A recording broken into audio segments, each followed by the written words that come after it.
Bueno, pues Shalom nuevamente, deseando que el bendito sea le llene muchísimo de bendiciones, que esas bendiciones sean manifestadas así cada momento como esa bendición tan grande que le ha otorgado el día de hoy. Eh, que el bendito sea siempre, en cada momento, veamos cómo Él se manifiesta así con cada uno de todos nosotros, unos de una manera, otros de otra. Con el permiso del cielo, con el permiso de Kadosh Baruj Hu, y con el permiso de todos ustedes también, vamos a continuar con este shiur, que vamos llevando un tema que es muy controversial y que es muy sensible a la vez, porque pareciera ser que como si se quisieran atacar a los sentimientos o creencias de diferentes personas, pero no es esa la intención. Quiero aclarar que no es la intención de que se vea como si se quiere atacar a alguien que no ha conocido otro pensamiento, sino que es para compartir más bien un pensamiento que es muy claro en la mente hebrea, en la mente judía, y que definitivamente para todas aquellas personas que se han creado y han sido educadas bajo el conocimiento cristiano, bueno, pues saber y reconocer que el cristianismo tiene sus raíces la, en el conocimiento hebreo, en la Biblia hebrea, están sus raíces ahí en Israel. Y que esas raíces fueron sacadas en algún momento de la historia por diferentes personas que bien unos por ser antisemitas, otros por no querer por no querer tener nada que ver con aquel pueblo elegido por Kadosh Baruj Hu, fueron modificando y enseñando cosas transgiversadas a propósito a través de la historia. Así vinieron implantando dogmas religiosos y se vinieron creando muchísimas cosas que fueron heredadas a todo el mundo, a todas a todos los países fuera de Israel. Vamos a ser concretos en eso. Ya no voy a decir solamente en el mundo occidental, sino a todo alrededor del mundo, porque en millones y millones de personas es un pensamiento que ha dominado durante muchos siglos y es una herencia que ha sido plasmada de padres a hijos a través de todos los siglos. Entonces, no es el pensamiento ni el deseo de agredir a otros, sino solamente el deseo es compartir este pensamiento, esta enseñanza acerca de ciertos conceptos, acerca de ciertas maneras de cómo el judaísmo mira y tiene el concepto de ciertas cosas para así poder interpretar más correctamente lo que es cuando estudiamos la Biblia y sobre todo cuando estamos estudiando todos esos pasajes que son la mente hebrea. Entonces, dando continuación a este tema que llevamos sobre Mashiach, sí, y para ir a concluir después, porque todavía no lo concluir, como bien hemos dicho, de entender cómo cómo debe de ser el Mashiach. O sea, un Mashiach que sea kosher quiere decir un Mashiach que cumpla con todos los requerimientos que se encuentran en la Torah, en la mente hebrea, no en la mente pagana, no en la mente helenista, sino en la mente hebrea, con la mente de los profetas, con las enseñanzas de toda la Torah sobre el Mashiach, para poder decir que estamos hablando de un Mashiach que es kosher o kasher. Entonces, no vamos a enfocarnos o vamos. o para entender ese Mashiach kasher, es necesario que resaltemos lo que no es kasher dentro de un Mashiach. Lo que no es kasher en un Mashiach que hicieron a través de la historia, con atributos y con muchas cosas que le adjudicaron para, según su mentalidad, que pueda calificar como un salvador. No vamos a mirarlo de esta manera, pero es necesario que lo resaltemos y que conozcamos también esas partes de las enseñanzas que han sido heredadas. En la clase anterior, si es que no la has escuchado y la puedes escuchar, en la clase anterior estuvimos hablando sobre, sobre la definición, para tener un poquito más esa definición sobre lo que es la preexistencia. Un ser preexistente. ¿Y por qué se tiene que resaltar la preexistencia cuando hablamos de Mashiach? Bueno, como bien dije, en el mundo fuera de las fronteras de Israel, se cree que ese Mashiach tuvo que haber sido preexistente, tuvo que haber, más bien el personaje, no en sí el Mashiach, sino el personaje estaba preexistente y que fue muchas cosas que ya se saben que vienen del pensamiento, sobre todo, más que nada, el cristiano, con mucho respeto. Pero vamos a ver cómo es ese pensamiento judío, como bien lo dijimos, la mente de Kadosh Baruj Hu, cómo es esa preexistencia. Y vamos a seguirla hablando, aunque ya pareciera que la habíamos concluido, pero vamos a seguirla hablando porque va a estar imbuida en todo. Hoy vamos a estar hablando de más cositas, pero va a estar imbuida de todas maneras ese concepto, porque se tiene que meter una y otra vez y otra vez. Sí, estuvimos hablando también de la unicidad de Dios. Esa cosa, ese concepto tan importantísimo que tenemos que tener bien claro y definido en nuestras mentes. Bien clarísimo. Kadosh Baruj Hu, el único, como él mismo lo dice y como lo decimos siempre en la declaración del Shema Israel. Único. Así nos lo dicen también aquellas personas, aquel pensamiento judío que eran en los mismos discípulos o estudiantes del personaje Yeshua min Nazaret. Así lo vemos también, por ejemplo, lo leímos en 1 Timoteo 2:5, donde dice, porque Eloa es uno y único, Lo dice. ¿Y quién fue que lo dijo? Un judío del tiempo del segundo templo, discípulo, ¿sí?, de la enseñanza de Yeshua min Nazaret. Entonces, esos conceptos que los debemos de tener bien clarísimos, el concepto de Dios, cómo es Dios. Vamos a profundizar más adelante, si el Creador lo permite, más en cómo nosotros podemos conocer a Dios y eso posiblemente nos va a quitar de la mente las cáscaras preconcebidas de aquel personaje que está sentado en un trono, mirando a ver cómo se mueve toda su creación, en donde está dirigiendo con un dedo nada más todas las cosas.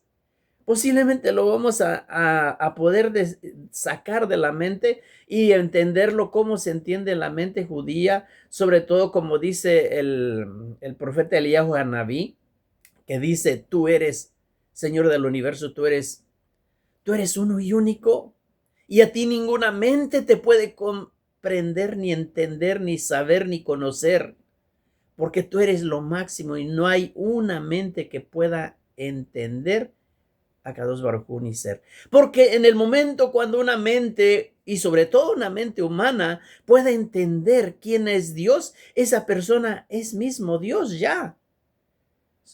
Porque a Dios nadie no puede saber quién es y cómo es. Vemos muchas manifestaciones de Él, pero no podemos decir que Él es aquel ser que está ahí sentado en aquel trono. Para ello es muy importante que sepamos que los escritores nos están bajando ese conocimiento de las alturas para implantarlo en nuestra mente, para que nosotros podamos percibir, aunque sea una milésima parte o millonésima parte de lo que es el concepto de Dios. Y al decirnos para hablarnos, para que podamos nuestra mente entender de que se está hablando de un gran ser, de algo que no puede ni siquiera describirse, tratan de describirlo como sentado en un trono y que está ahí, todas esas cosas, para que nuestra mente lo pueda ir asimilando un poco. Pero no es que esté así. Eso lo vamos a ir viendo un poquito más, si el Eterno lo permite, y podamos poder estar captando más esa mente hebrea, esa mente judía de lo que es estos conceptos que son tan importantes y que a la vez, si no los descubrimos, si no los tenemos, podemos estar imbuidos en una idolatría total, puesto que la idolatría no es nada más el estar rezándole a imágenes o bultos o pedazos de madera o de yeso o cosas así. No, la idolatría es muy inmensa y tiene hilos tan delgadísimos que muchas veces enseñan los sabios, es difícil que no caigamos en la idolatría. Pero hay de grados a grados a grados. Entonces vamos a enseñarnos a ir limpiando más o a ir quitando esas asperezas de la idolatría que seguramente hay en todos nosotros, porque en algún momento podemos caer en idolatría, y teniendo en cuenta que idolatría es todo aquello que nos aleja de Kadosh Baruj Hu.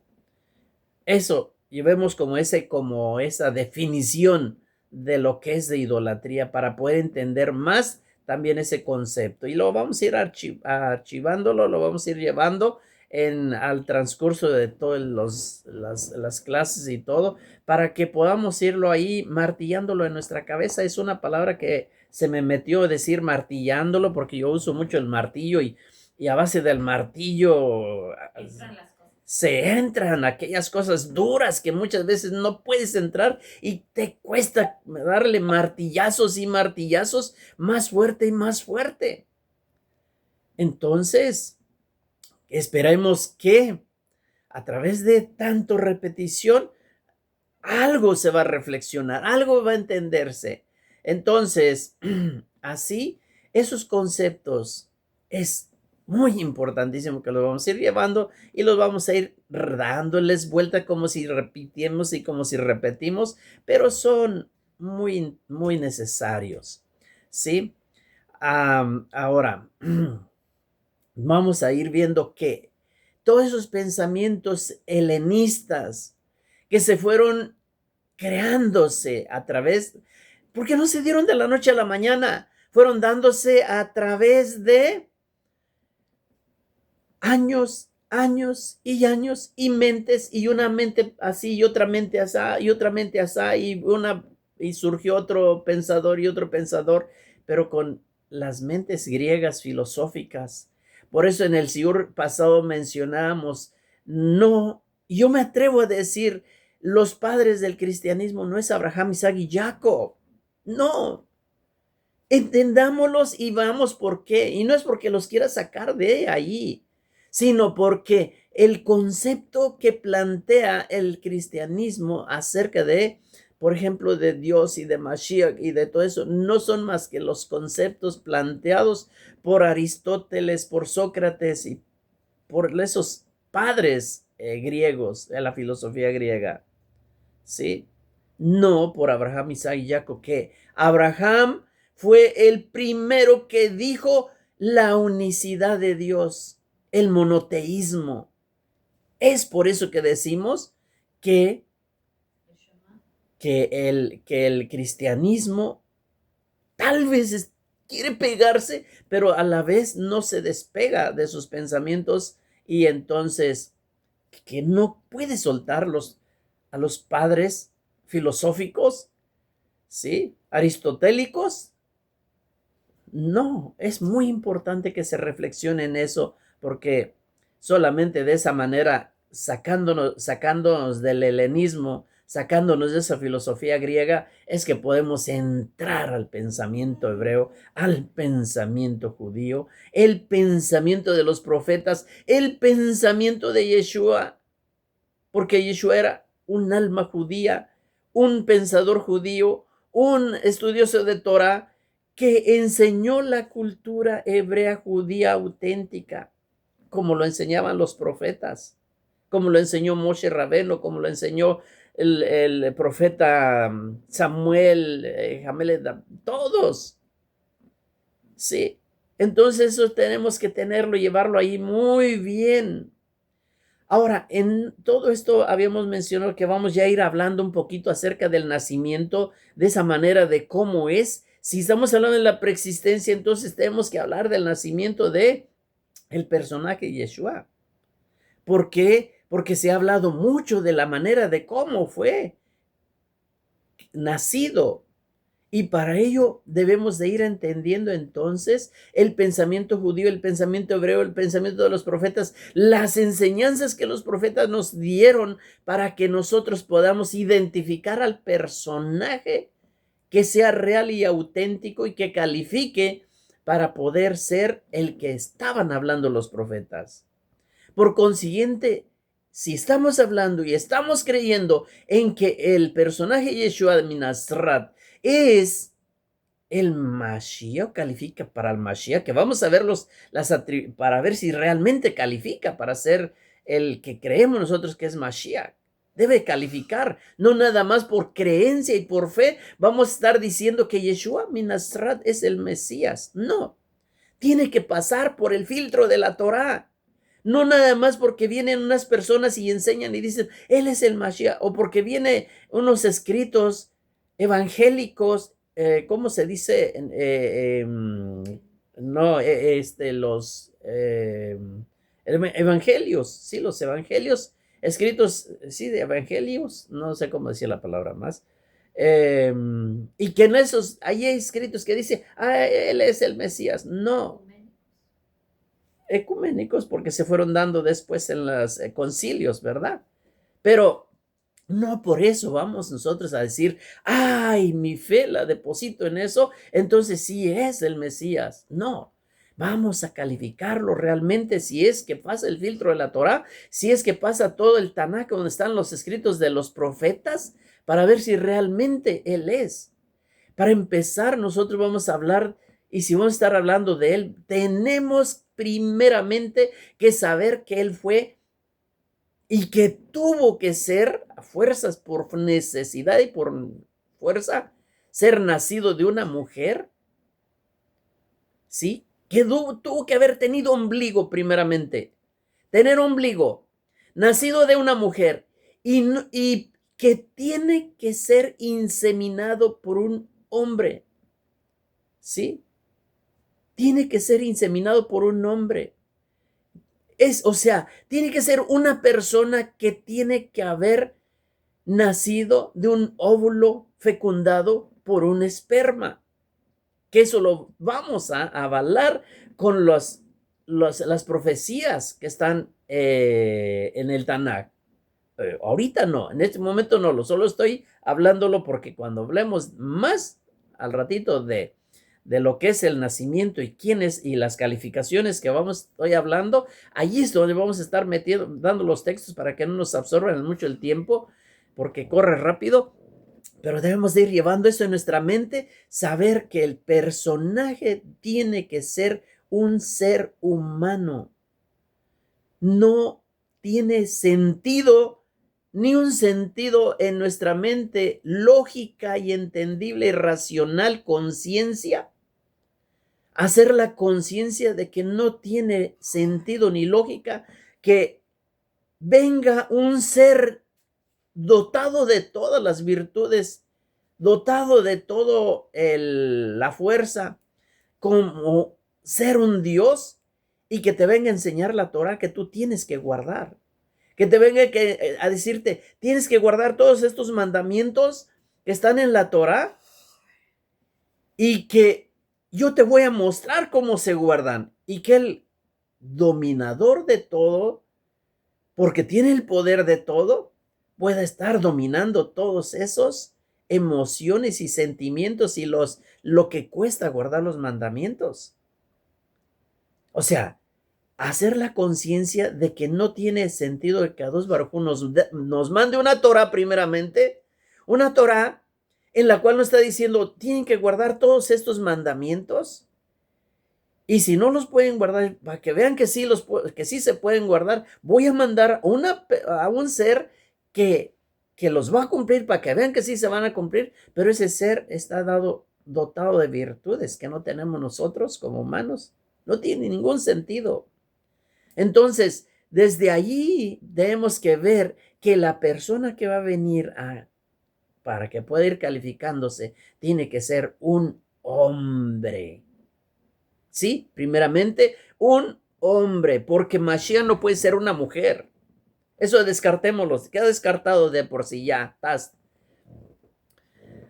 Mashiach solamente puede ser un hombre, no puede ser una mujer. Ahora, para que sea un hombre solamente es aquel ser que es nacido de un óvulo y de un esperma. Tengámoslo claro y está duro, pero es la realidad. Conciencia, racionalidad. No nada más fe, no nada más creencia, porque la creencia, dentro de la creencia está el conocimiento. Para que uno pueda creer, tiene que conocer. No puedes tú creer sin conocer. Y entre más conoces, más crees entonces. Todas estas palabras y todo esto que estoy hablando no es para quitarte la fe y para matar tu fe y para apuñalearte y hacerte picadillo todas las creencias. No, es para fortalecer todas las creencias, pero fortalecerlas con bases auténticas, con una mentalidad que fue dada dentro del parámetro judío, dentro de las enseñanzas mismas de ese personaje, Yeshua min Nazrat, que estuvo enseñando a sus discípulos. Eso es la idea. Es la idea de quitar esas cáscaras que empaparon la mente de las personas y que a través de los siglos fueron heredadas, haciéndolas, ¿cómo se dice? Haciéndolas que se empañen la mente de las personas para no dejarlas mirar más y que no tengan el conocimiento y que solamente crean por fe y por gracia. No, no se puede creer solamente así. Se tiene que creer por conocimiento. Y cuando uno más conoce, más cree en aquello. Entonces, de eso es lo que se trata. Que entonces, para primer lugar, el personaje debe ser un hombre, y para que sea un hombre tiene que ser nacido de un óvulo y un esperma, necesariamente, porque si no es nacido de esa manera, no es un hombre. Le puedes llamar que es un ángel, que es esto y que es aquello y que es lo que tú quieras que sea, pero menos es un hombre. Y el profeta nos enseñó que tiene que ser un hombre, porque el profeta enseñó y dijo de la simiente de o del semen de Isaí, y de esa raíz viene David, y de la simiente de David, del semen de David, de ahí van a ser el que va a llevar y cargar con el título, la corona, porque Mashiach es un título, es una corona que Kadosh Baruj Hu va a coronar a la persona, aquel ser humano que pueda tener los pantalones suficientes y la credibilidad suficiente en aquel uno y único Dios, y guardar su mandamiento y guardar su Torah en una perfección, para poder tener esa corona, para poder tener los méritos de poder ser levantado después de morirse, porque él no tenía el poder ni para, si fuese Dios, tendría el poder para vencer esa muerte y resucitarse él mismo. No, Kadosh Baruj Hu lo resucita, según hay los documentos que nos hablan. Entonces, Nuestra mente tiene que reconocer qué cosa, tiene que reconocer que los dichos de las enseñanzas, la teología que estuvo enseñando el Yehoshua Minazrat, provienen ¿de dónde? De un alma judía, ¿sí? De un alma judía.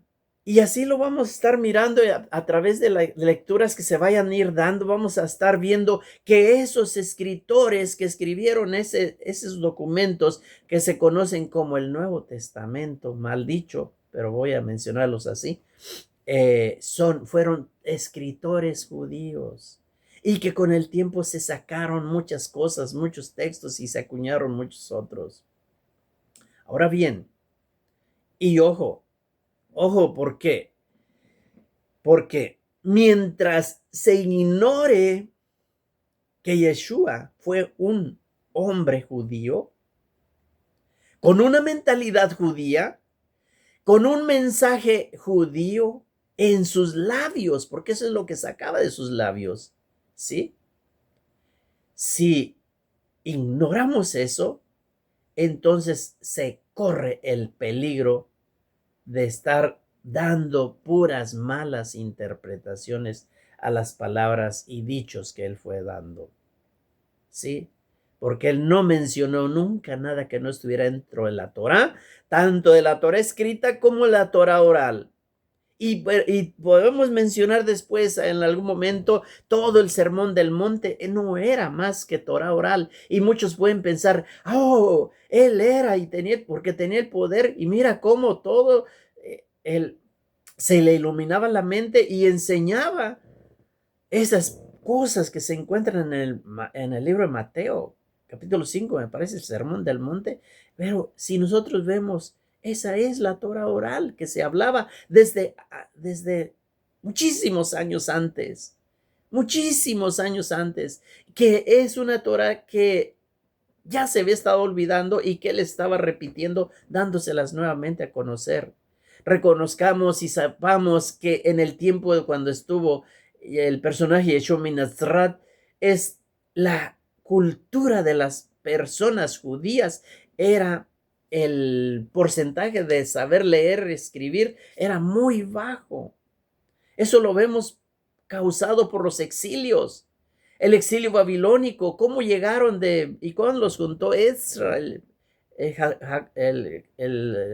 escriba, Ezra, los reúne y dice, y como se encuentran en la puerta de las aguas y sacó la Torah y todos lloraron y les tocaba estarles explicándoles por qué decía la Torah aquí y acá y se juntaban para poder escuchar. Y asimismo los exilios provocaron mucha ignorancia. ¿Por qué? Porque a los dominadores no les convenía que supieran y que estuvieran bien ilustrados. Y no les permitían incluso estudiar. En el caso de Yeshua fue lo mismo. En todas las conquistas de los imperios fue lo mismo. Entonces, ¿qué hace Yeshua? Les está repitiendo que la Torah. Y todo lo que escribió, lo que dijo él, por eso también lo habló oralmente, él nunca escribió nada. Entonces, hay que llevar esto a nuestra mente, ¿sí? El rechazo a la mentalidad judía de Yeshua creó precisamente el antisemitismo cristiano, por un lado, y la imposición de la mentalidad helenista, por otro lado, ¿sí? Para poder interpretar bien sus palabras. Se mezcló todo aquello y el resultado de todo eso fue una corrupción total del mensaje original. Entonces, eso es lo que vamos a estar con mucho trabajo, estar limpiando porque esas vestiduras están muy percudidas, muy sucias. Y tenemos que estar talle y talle. Por eso vuelvo otra vez a mi palabra. Tenemos que estar martillando tanto, por decirlo diferente, de estar tallando y tallando con buenos diluyentes para poder desmanchar y poder limpiar todo aquello. ¿Sí? Ahora, como bien dije, siempre tenemos que hablar de preexistencias y de cosas, ¿sí? la preexistencia, sí, de la preexistencia en las de un ser en un concepto que viene del paganismo, no viene a ser el mismo que viene de los profetas hebreos. Los seres humanos no hemos existido conscientemente antes de la creación. Y sí podemos decir que Kadosh Baruj Hu, que podemos haber sido, como mencionamos la vez pasada, que estábamos, que fuimos preexistentes todos, obviamente después de Mashiach, ¿sí? Pero en el sentido y en el concepto judío, para saber para ir definiendo ese concepto de preexistencia, porque a veces lo piensa uno y lo dice y al rato se está revuelto otra vez nuevamente. Ok, entonces venimos a la existencia en el momento de ser engendrados, en el tiempo y en el espacio que nos va a estar tocando vivir siempre. Es el momento en la matriz de una madre que es fecundada por un padre. Así todos venimos, todo ser humano, todo ser humano. ¿Sí? ¿De qué nos sirve a toda la humanidad? Sí, vuelvo a repetirlo, que un ser llamado ya un Dios venga y se encarne. ¿De qué nos sirve a nosotros como humanos? Seamos reflexivos y conscientes y honestos. ¿De qué nos sirve que un Dios se encarne y que pase toda la vida sin cometer una falta y un pecado? Eso no es racional, porque muchos podemos pensar que, claro, él lo hizo porque él es él es Dios, él es hijo de Dios, así, del modo pagano. Lo extraordinario y real, lo extraordinario y real de esa vida real del personaje de Yeshua Minashrat, el personaje histórico, es precisamente que siendo un hombre, un hombre como todos nosotros, y no un ser encarnado, un ser divino encarnado, sino como un hombre como todos, con su propia elección, con su propio Yetzer Hará y con su propio Yetzer Hatov, su propia inclinación al bien, su propia inclinación al mal. Supo superar todo y como esa recompensa, Dios le levantó cuando murió y le levantó de los muertos. Y entonces lo proclama y le corona como Mesías. Eso es lo que tiene sentido. ¿Sí? Porque él fue un judío, un ser humano, vuelvo a decirlo, con ombligo. No fue un ángel. ¿Sí? No obstante, nació milagrosamente, por supuesto, pero no fue el único que nació milagrosamente. Tenemos muchos ejemplos de nacimientos milagrosos. El nacimiento de Isaac fue un milagro grandísimo. ¿Cómo puede nacer de una mujer ya vieja, que ya no ovula? ¿Sí? Que ya lejos está de poder ser madre. Ese es el milagro. Esa es la intervención divina. Moisés fue un milagro, nacimiento milagroso. Sansón, el profeta Samuel, y por qué no decir el Johanán, ¿sí? También. Muchos ejemplos y hay más que ellos, solamente por decir los más resonados. ¿Y por qué a ninguno de ellos se dice que son, por qué no son divinos ellos? Aun cuando Moshe Rabeno llevó el título dado por Dios mismo de ser Elohim ante Faraón, como lo mencionamos anteriormente. ¿Y por qué a Moshe no se le dice ni se le rinden todos los honores como se le rinden? O sea, pues seamos honestos con todo ello y seamos parejos en todo ello, ¿sí? Entonces, El nacimiento de Yahushua no fue una nueva existencia para él. No lo fue. Para él, él no tenía conciencia de haber preexistido. Si a él si hubiese estado en el concilio de Nicea, habría reprobado a todititos los 300 sacerdotes que se encontraban en el concilio de Nicea, levantando la mano para decir, él es 100% Dios, él es 100% hombre. Cosas ilógicas, porque cuando hablamos del 100% es una totalidad. Entonces no puede ser una totalidad en una cosa y en otra cosa. ¿Sí? Tenemos que ser conscientes, abrir nuestra mente, quitarle, martillarle los candados que están allí, que no nos dejan pensar y que no nos dejan mirar más adelante. Tener conocimiento de cómo se dieron las cosas y por qué se dieron. Porque ninguno de todos sus discípulos tenía la más mínima idea de que él tuviese ese tipo de divinidad. Y vamos a hablar de la divinidad en el pensamiento judío, porque hablando de divinidad, Yeshua se hizo divino, por supuesto, pero vamos a hablarlo en qué sentido se hace divino, o por qué o a quién se le considera divino dentro del concepto judío.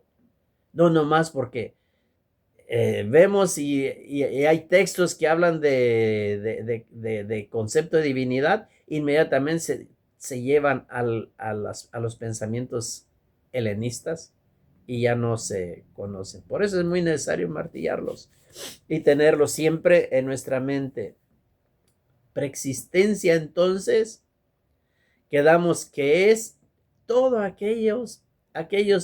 todo lo que estuvo en el pensamiento de Kadosh Baruj Hu desde antes de que crea todas las cosas, ¿sí?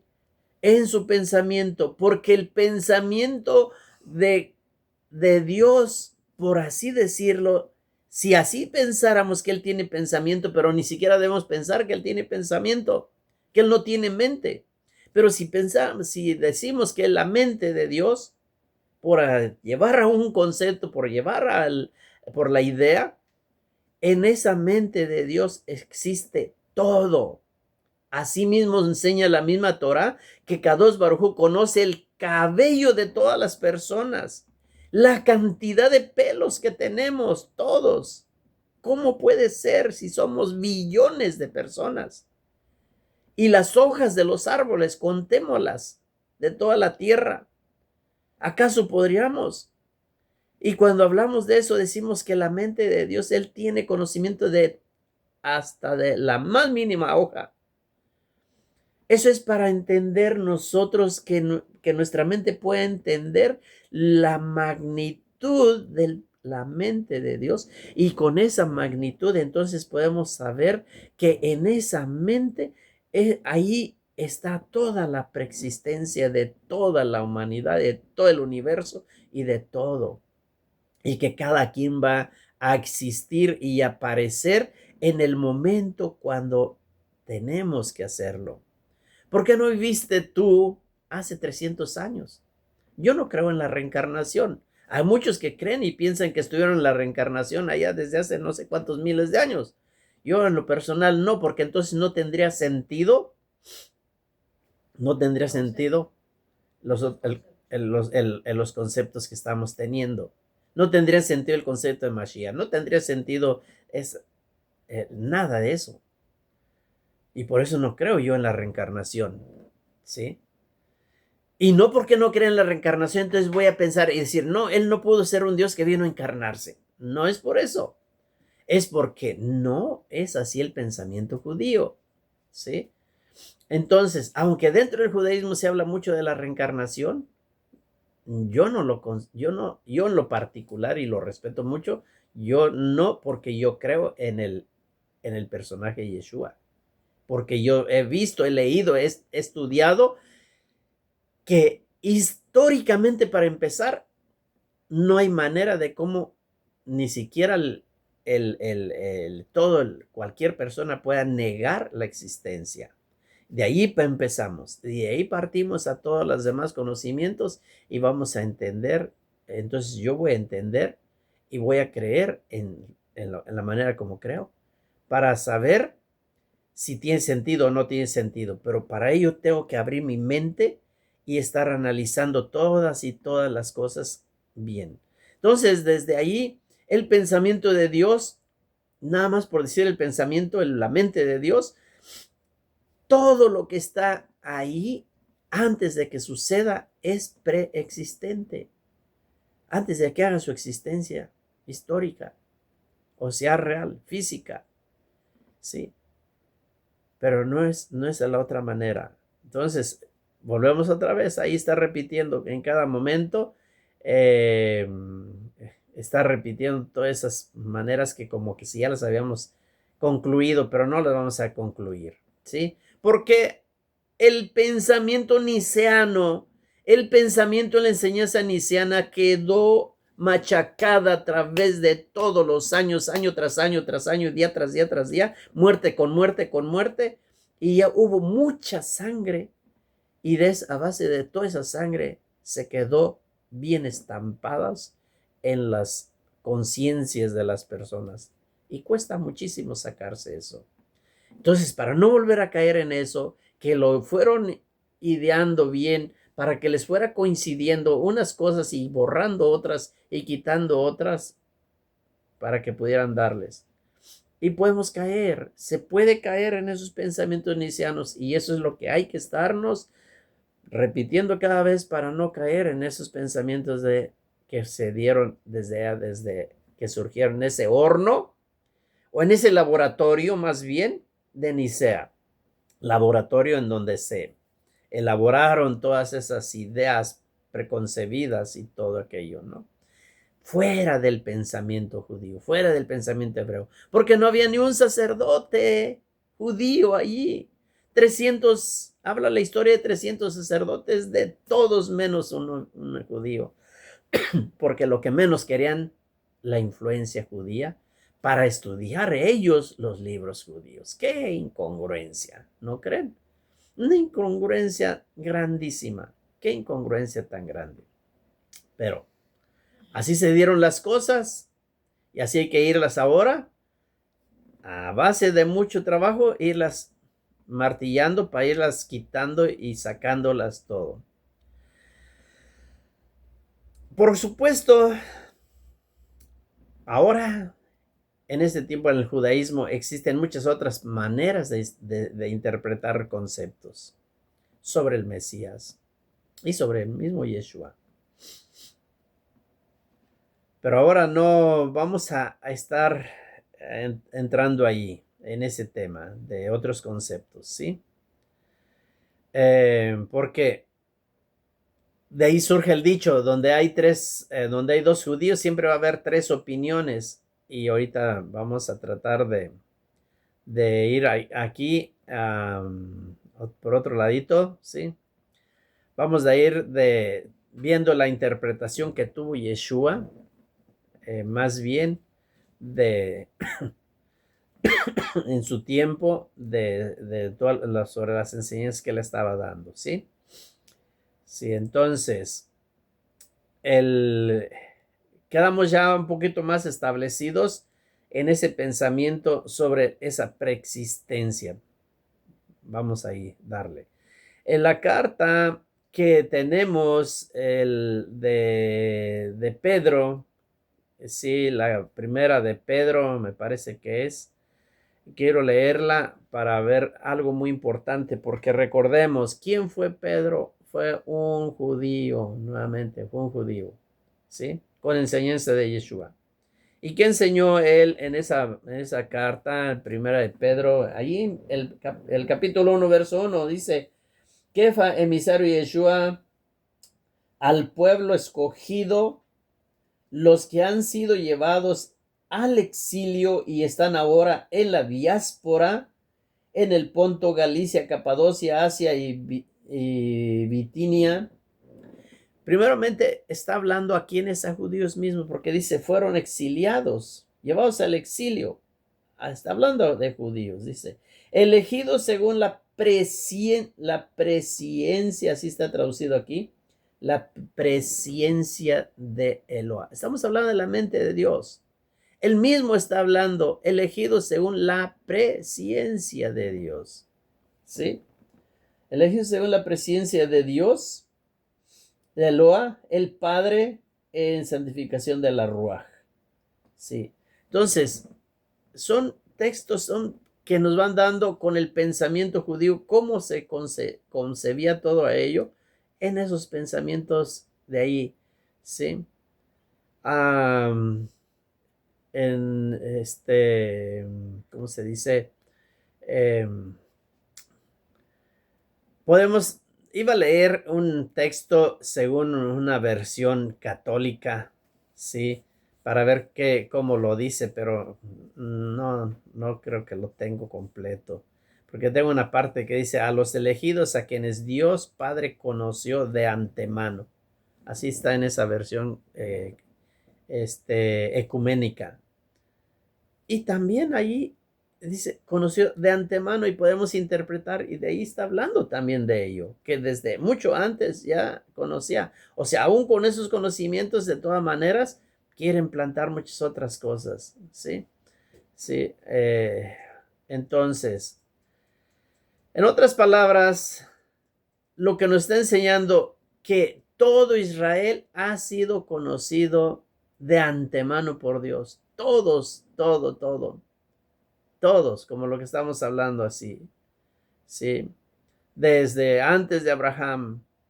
Ahora, allí la otra vez me recordé ahorita que la otra vez un joven que nos acompañó, que hoy no está, pues, que bueno que hubiera estado, nos mencionaba de un texto en donde dice, antes de Abraham, Anihu, dice Yeshua, antes de Abraham, Anihu, antes de Abraham, yo soy. Y si nosotros vamos ahí a tener el concepto de preexistencia según la mente judía, es porque en la mente de Kadosh Baruj Hu, primero, como nos enseña el Talmud en Pesajín 54a, que nos enseña ahí, que nos dice 7 cosas fueron creadas de antes de la creación.